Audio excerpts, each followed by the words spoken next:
"Buy my bicycle, my children haven't eaten in days," the young woman told the mobster. Then the Mafia boss changed her life forever.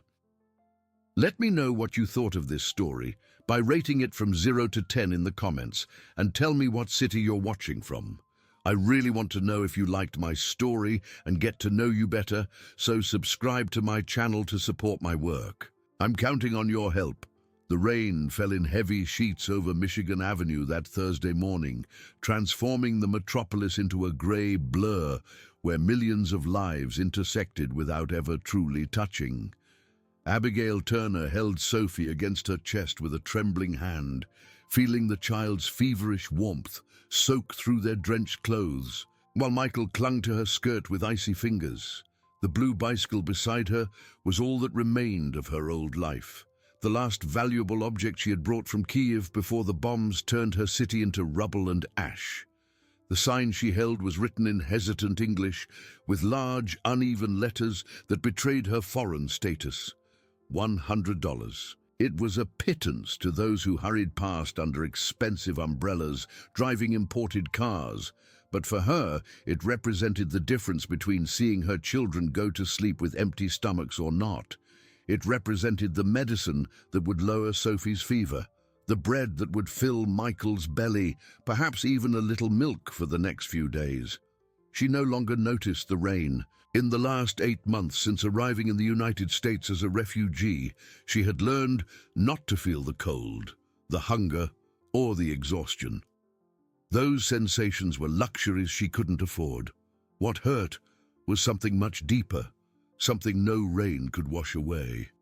It was the memory of Andrew, her husband, falling under the debris of the building where he worked in the first days of the war. It was the echo of terrified screams as they fled under bombardment, carrying only a backpack with clothes and documents. It was the daily humiliation of asking, begging, accepting crumbs of compassion from strangers who looked at her with a mixture of pity and discomfort. Abigail had been an architect in Kiev, designing buildings and dreaming of clean lines and spaces that inspired hope. Now she cleaned offices in the dead of night, scrubbing marble floors while her children slept alone in the tiny room she rented in Uptown.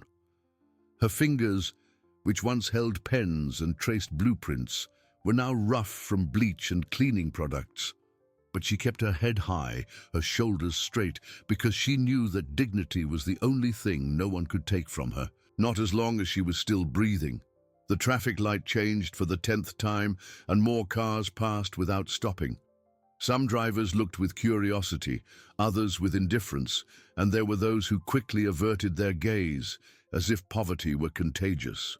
Sophie whimpered softly, and Abigail adjusted the child in her arms, whispering words of comfort in Ukrainian, promising that everything would be all right soon, even though she knew it was a lie. It was then that the black Mercedes Maybach stopped beside her with an almost silent smoothness. The rear window rolled down slowly, and Abigail first saw the eyes, two dark abysses that seemed to assess not just her appearance, but her entire soul in a single penetrating glance. The man looking at her from inside the car had something in his presence that made the air around him feel denser, more dangerous.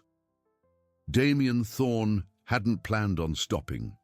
He had just left a meeting where he had negotiated kickbacks with corrupt politicians, discussed the next shipment arriving at the port, and approved eliminations that needed to happen to keep his empire intact.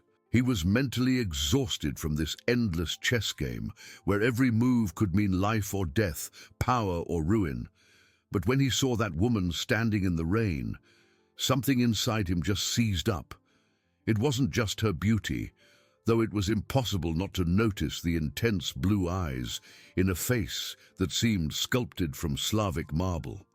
The dark blonde hair stuck to her face by the rain, the thinness that bespoke privation but didn't break the natural elegance of her movements. It was something else, something he couldn't name. Maybe it was the silent desperation that emanated from her, so different from the loud terror he was used to provoking in people.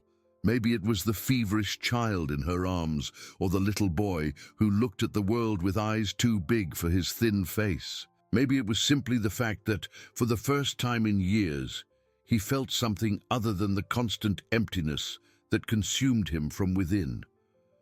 He ordered his driver to stop and got out of the car before he could question the sanity of this decision.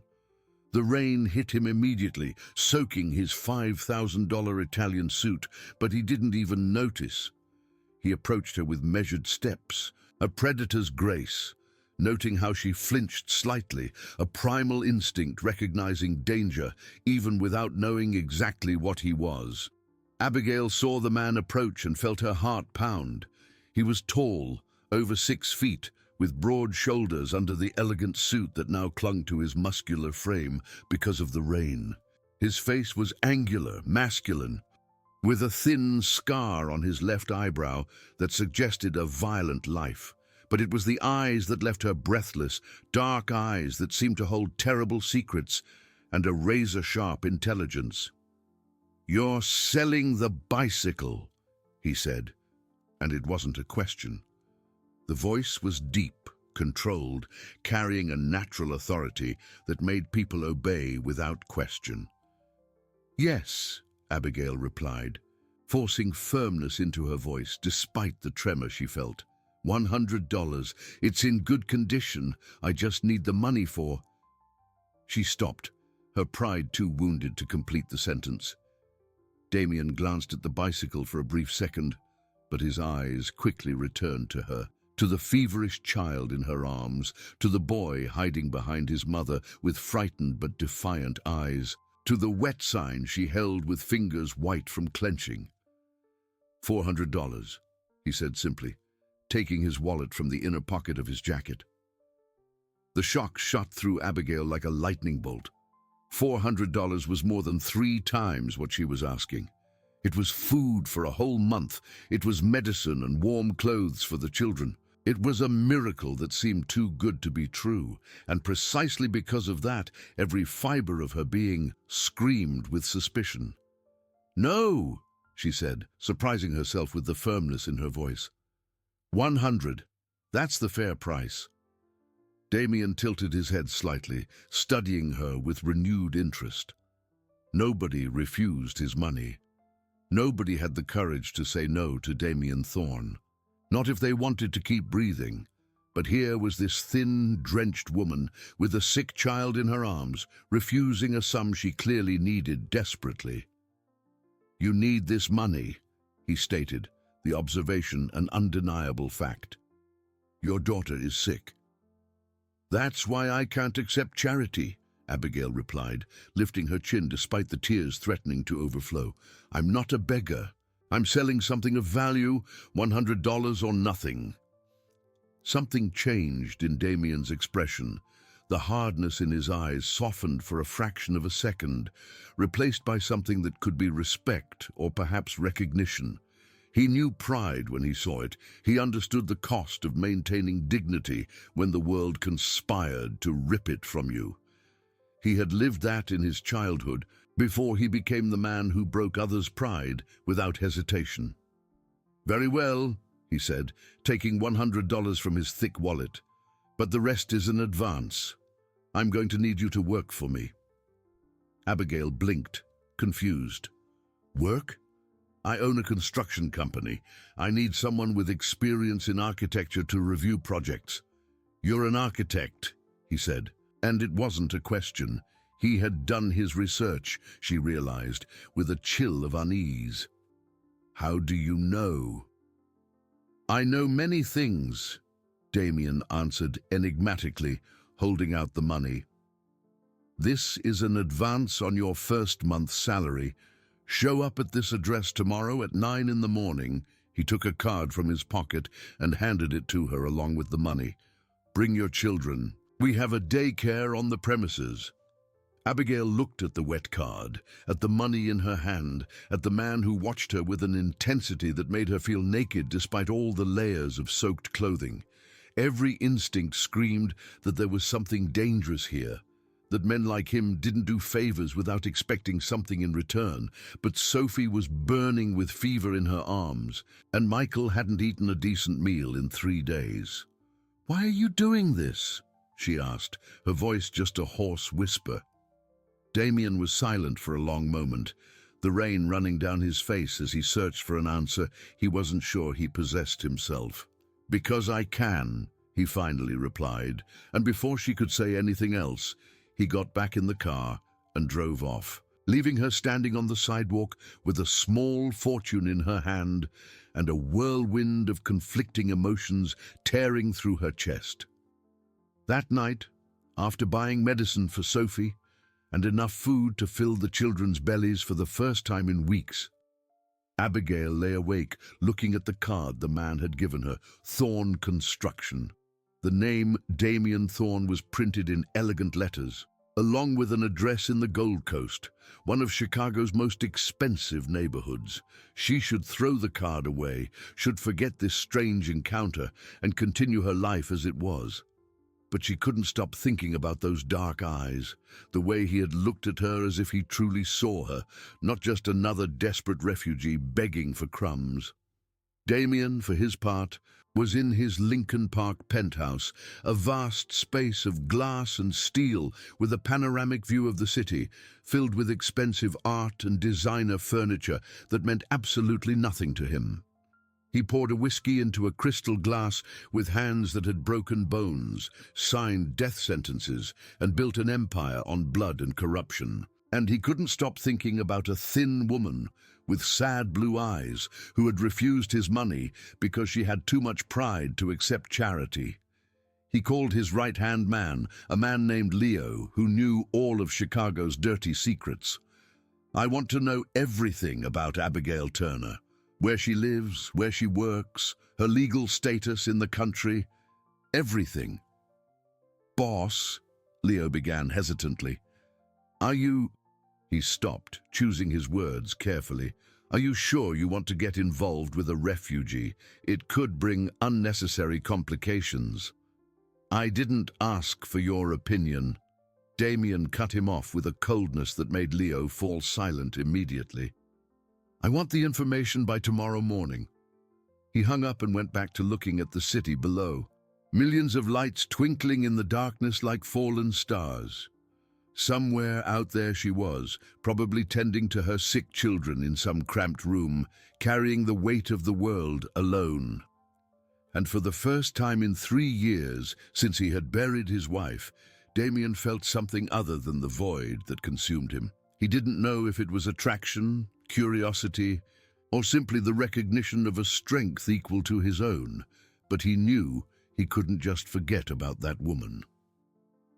The next morning, Abigail arrived at the address on the card 30 minutes early, wearing the only decent dress she owned and with her hair pulled back in a tight bun. Michael and Sophie, still weak but without a fever, walked beside her with wide eyes, staring at the gleaming glass building that rose like a monument to power and money. The security guard at the entrance looked at her with suspicion until she showed him Damien's card, and then his expression instantly changed to almost fearful deference. "Ms. Turner," he said, and Abigail frowned, realizing he knew her name without her having introduced herself. "Mr. Thorne is waiting for you. Please proceed to the top floor." The elevator was all mirrors, and Abigail saw her own blue eyes reflected infinitely, reading the fear and determination warring within her. The children were quiet, Michael holding her hand tightly, while Sophie clung to her leg. When the doors opened on the top floor, an elegant secretary was waiting for them with a professional smile. "Mr. Thorne, Ms. Turner has arrived," she announced over the intercom. And seconds later, a solid wooden door opened, revealing Damien. He looked different in the light of day, even more imposing if that was possible. The suit was perfectly tailored, highlighting broad shoulders and a posture that exuded absolute authority. But it was the eyes that captured Abigail again, those dark abysses that seemed to see through all her carefully constructed defenses. "Abigail." He said her name, as if tasting each syllable, and something in the way his deep voice wrapped around the letters sent a warmth spreading through her body. "Welcome. And these must be Sophie and Michael." The fact that he knew her children's names should have alarmed her. But Abigail was too busy watching the gentle way he crouched down to be at the children's level, the care with which he smiled at them in a way that didn't quite reach his eyes, but was clearly meant to be comforting. "Hi," he said softly. "Do you like to play? We have a really cool daycare here with lots of toys and other kids." Michael looked at his mother for permission, and Abigail nodded slightly, though every maternal instinct screamed at her not to let her children out of her sight. The secretary gently led the children to another floor, while Damien guided Abigail into his office. It was an immense space with a 180-degree view of the city, decorated with minimalist but clearly expensive taste. There was a huge, dark wood desk, shelves filled with books on architecture and construction, and a few framed photographs that Abigail couldn't see from where she stood. "Sit down." Damien indicated a soft leather chair, and she obeyed, keeping her back straight and her hands clasped in her lap. "I had you investigated," he said bluntly, and Abigail felt her blood run cold. "I know you're a war refugee, that you lost your husband in Kiev, that you work cleaning offices for minimum wage despite having a degree in architecture. I know you live in a 150-square-foot room in Uptown and that you can barely make rent most months." The invasion of privacy should have infuriated her, but Abigail was too tired to feign outrage. "And what do you intend to do with that information?" she asked, lifting her chin defiantly. "Offer you a real job," Damien replied, sliding a folder across the desk. "A salary of $10,000 a month, plus full benefits including health insurance for you and the children. Flexible hours because I know you need to take care of them. The work is reviewing and approving architectural plans for my developments." Abigail opened the folder with trembling hands and saw the contract inside, every clause detailed in formal English. $10,000 was more than she earned in 6 months cleaning offices. It was a decent apartment. It was plentiful food. It was security and dignity. It was too good to be true. "What do you want in return?" she asked directly, meeting his eyes without flinching. Damien was silent for a long moment, his fingers drumming lightly on the desk as he considered how to answer. The truth was, he didn't exactly know what he wanted himself. He had investigated Abigail hoping to find something that would explain his visceral reaction to her, some logical reason for the way he couldn't get her out of his head. But everything he discovered only intensified his fascination. She was exactly what she seemed, a strong woman whom life had broken repeatedly, but who kept getting up, protecting her children with maternal ferocity, keeping her dignity intact even when the world conspired to take it from her. "I want you to work for me," he finally answered. "I want you to use your talents for something meaningful, instead of wasting them scrubbing floors. As for the rest—" He paused, the weight of everything he wasn't saying hanging heavy between them. "We'll see." Abigail knew she should refuse, that there was something dangerous about this man and this offer that seemed far too generous.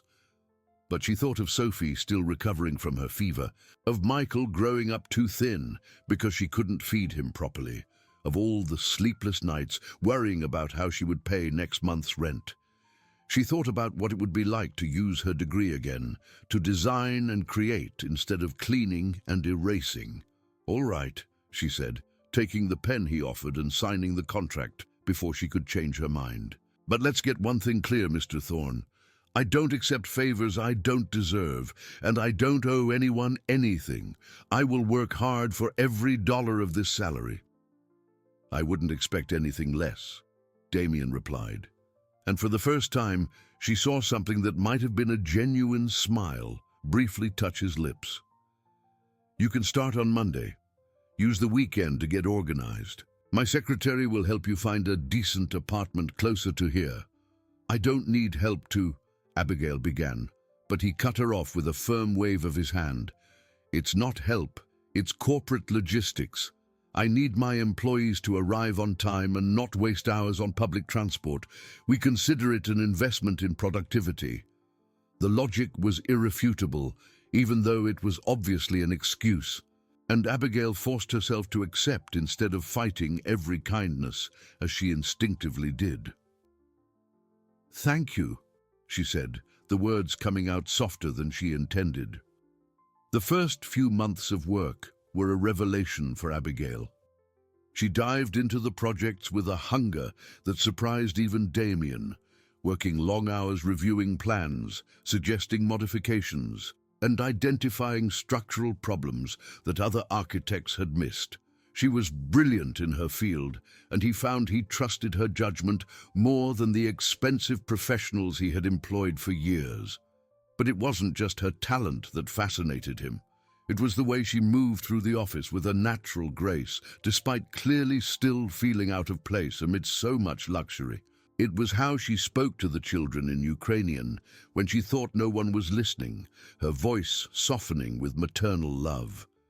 It was the stubbornness with which she refused any special treatment, insisting on being treated like any other employee, even when Damien made it clear she was different. He started finding excuses to spend more time with her, calling unnecessary meetings just to see her present her ideas with passion in her blue eyes, asking for her opinion on projects he could easily approve himself. And gradually, he began to realize that the attraction he felt wasn't just physical. Although there were moments when looking at her left him breathless, it was something deeper, more dangerous. It was the way she challenged him without fear, how she refused to be intimidated by him when everyone else trembled in his presence. It was how she saw through his carefully constructed masks and touched parts of him he thought had died long ago. Abigail, for her part, fought her own conflicting feelings. Damien was everything she should avoid, a clearly dangerous man whose power came from dark places she preferred not to explore. But there were moments when she saw beyond the intimidating facade, moments when he looked at her children with unexpected tenderness, or when they discussed architecture, and she saw genuine passion in his eyes for creating something beautiful and lasting. There was the way he protected his employees, how he treated even the cleaning staff with respect, remembering their names and asking about their families.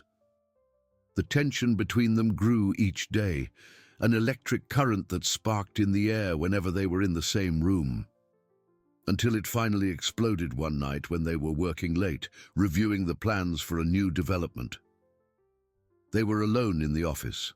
The city lit up like a carpet of stars through the glass windows, and Damien realized he was looking at Abigail more than at the blueprints spread between them.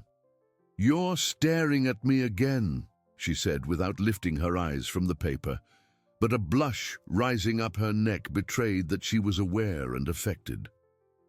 "Maybe because you're worth looking at," Damien replied, his voice coming out huskier than he intended. Abigail finally looked up, and what she saw in his expression made her forget how to breathe. It was raw, naked desire, but there was also something else, something vulnerable that he usually hid behind masks of coldness and control. "We can't," she said, but her voice came out weak without conviction. "Why not?"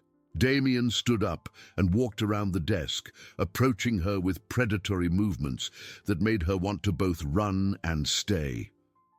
"Because you're my boss. Because we're from completely different worlds. Because—" She stopped as he knelt beside her chair, so close she could feel the heat radiating from him, the scent of his expensive cologne mixed with something primal and masculine that made her tremble.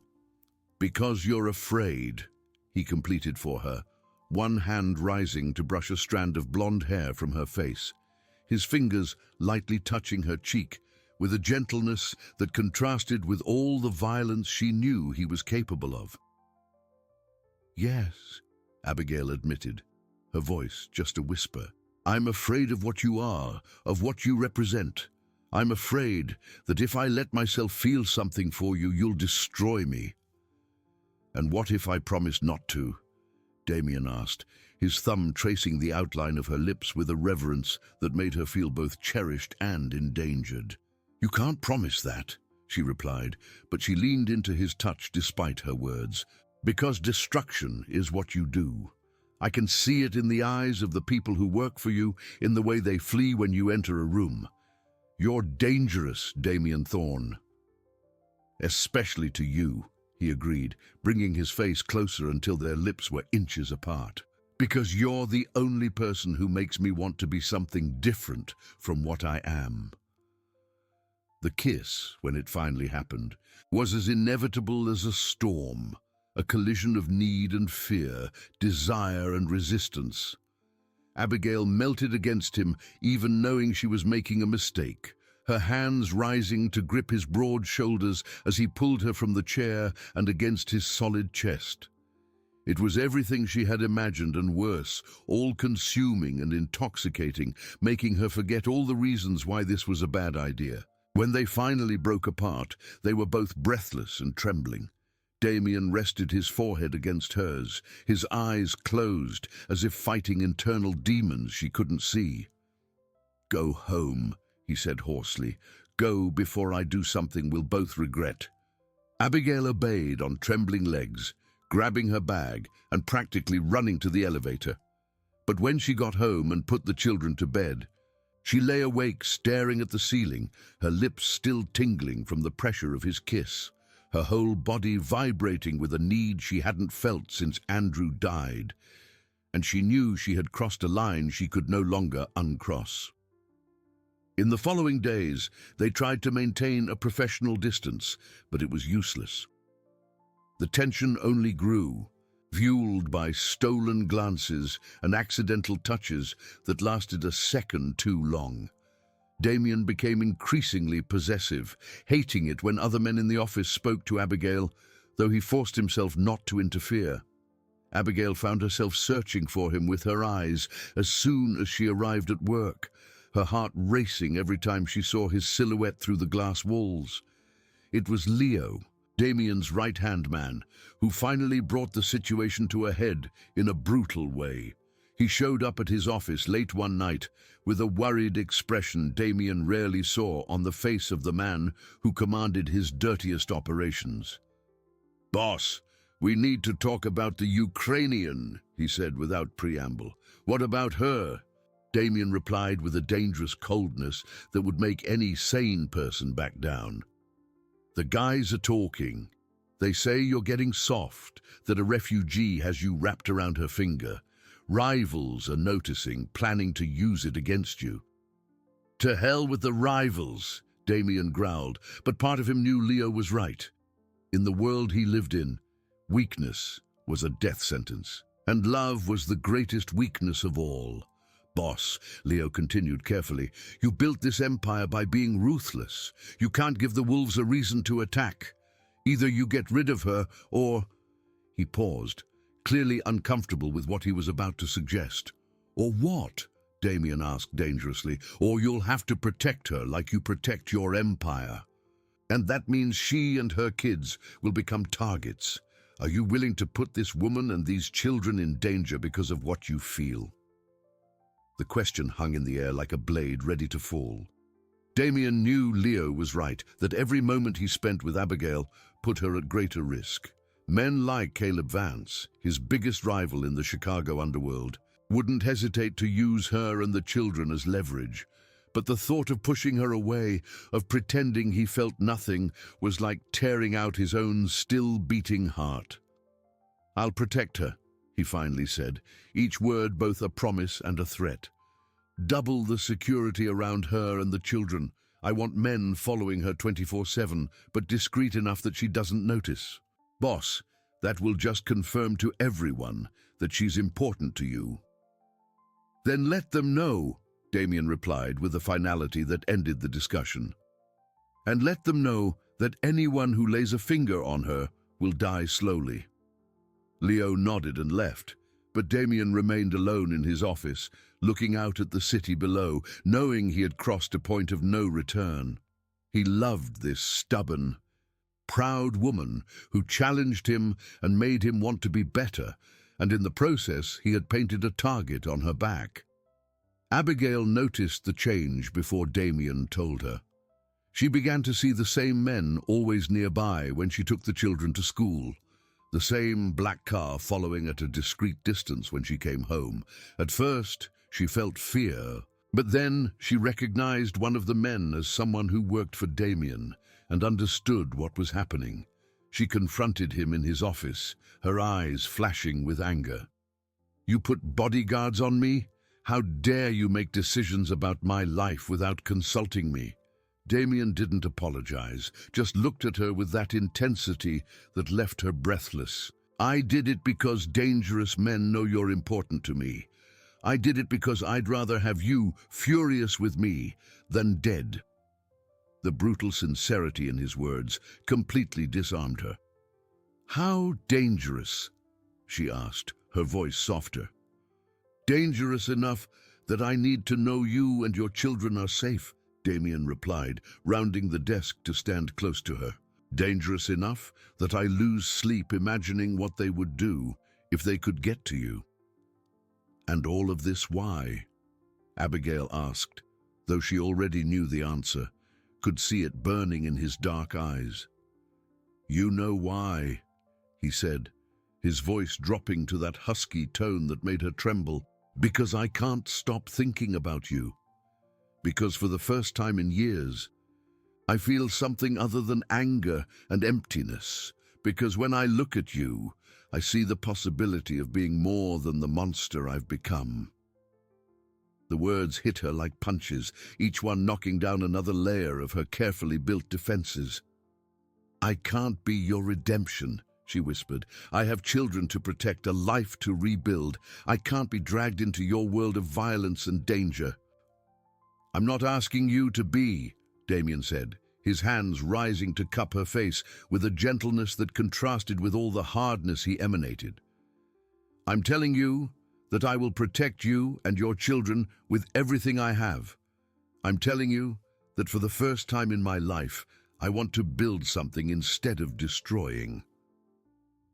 "And what if it's not enough?" she asked, the tears finally overflowing. "What if your world devours us anyway?" "Then I'll burn this whole world to the ground," Damien promised with a ferocity that should have frightened her, but instead made her feel protected in a way she hadn't felt since Andrew died. "But I won't let anything happen to you." Abigail knew it was madness, that she was opening her heart to a man who lived surrounded by danger and violence.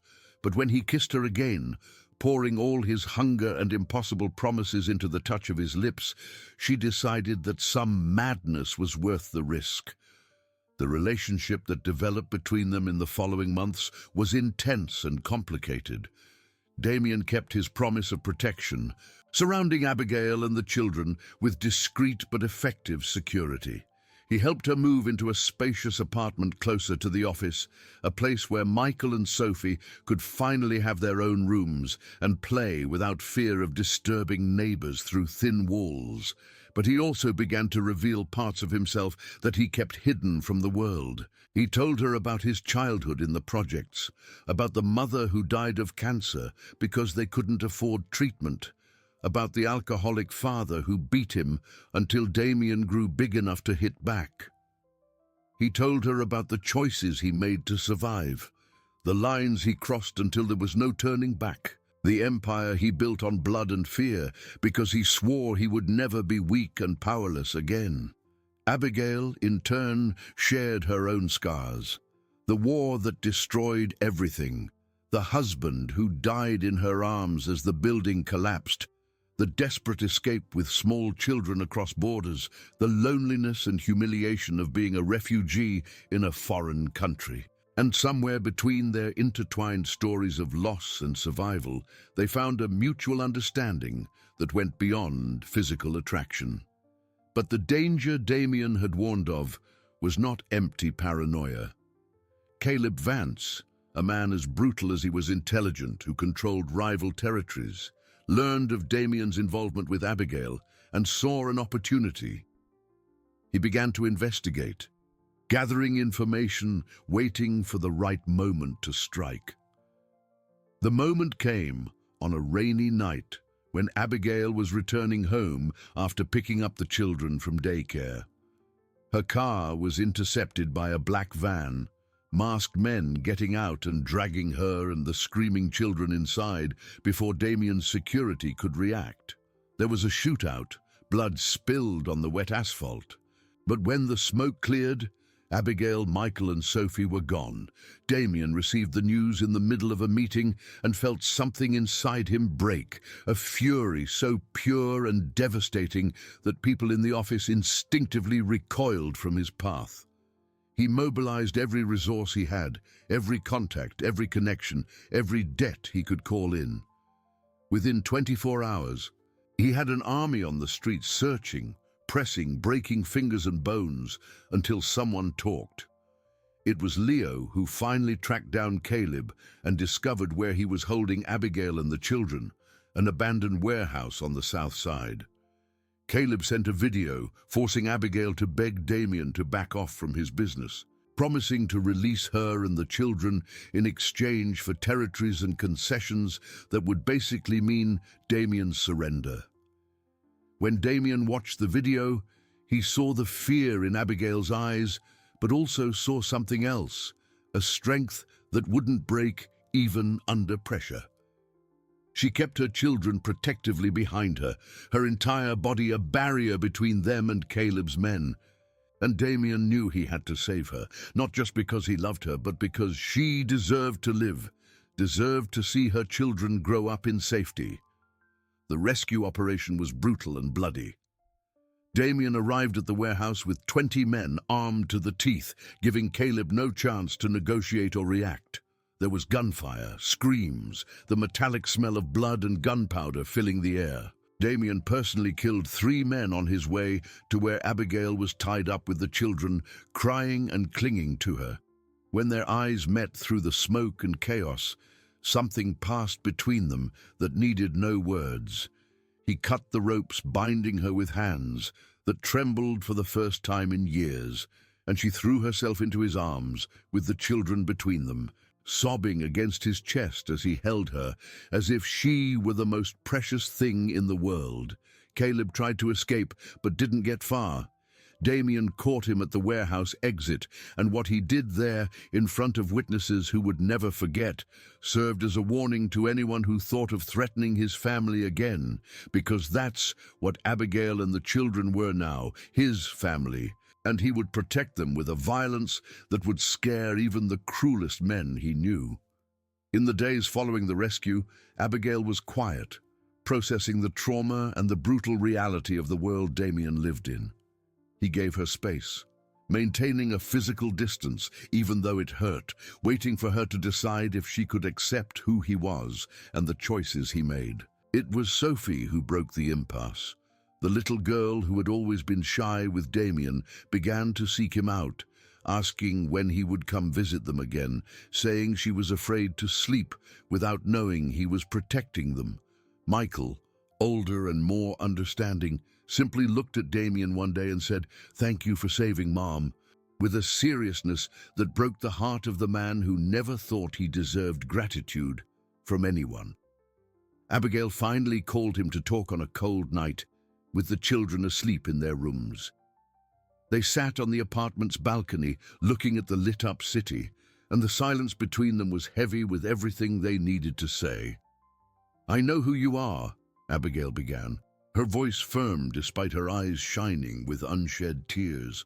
"I know the things you do, the choices you've made, and it would be a lie to say it doesn't scare me, that it doesn't keep me up at night worrying about the next attack, the next enemy who will try to use us against you." Damien wanted to speak, but she raised a hand, asking for silence to continue. "But I also know that you saved us. I know you treat my children with a kindness no one would expect from a man like you.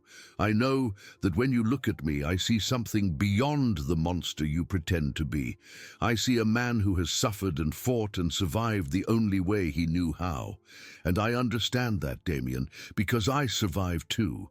I also made desperate choices. I also carried the weight of keeping my family alive when the world conspired to destroy us." She finally looked at him, her blue eyes shining with a fierce determination he loved.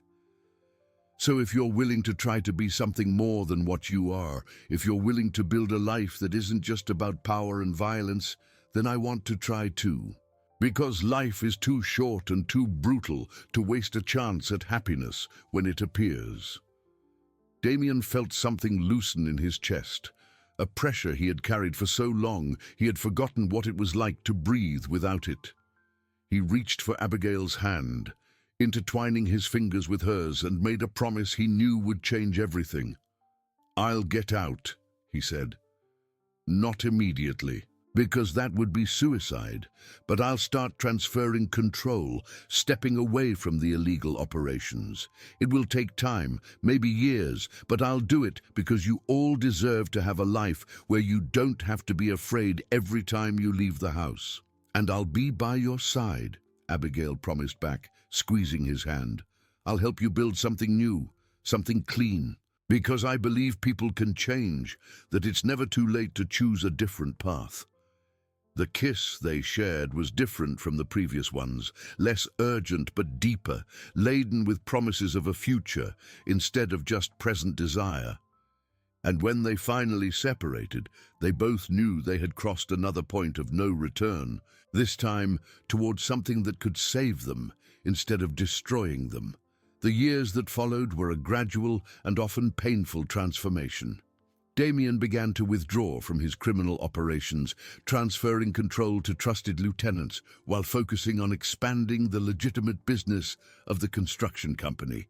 He faced resistance, threats from rivals who saw his withdrawal as weakness, and coup attempts from within his own organization, but he held firm, using all his brutal intelligence and connections to navigate the transition without destroying everything he had built. Abigail worked by his side, not just in the construction company, but also as a moral anchor when the temptations to return to the old ways arose. She constantly challenged him, refusing to accept excuses or half measures, pushing him to be the man he had promised to try to be.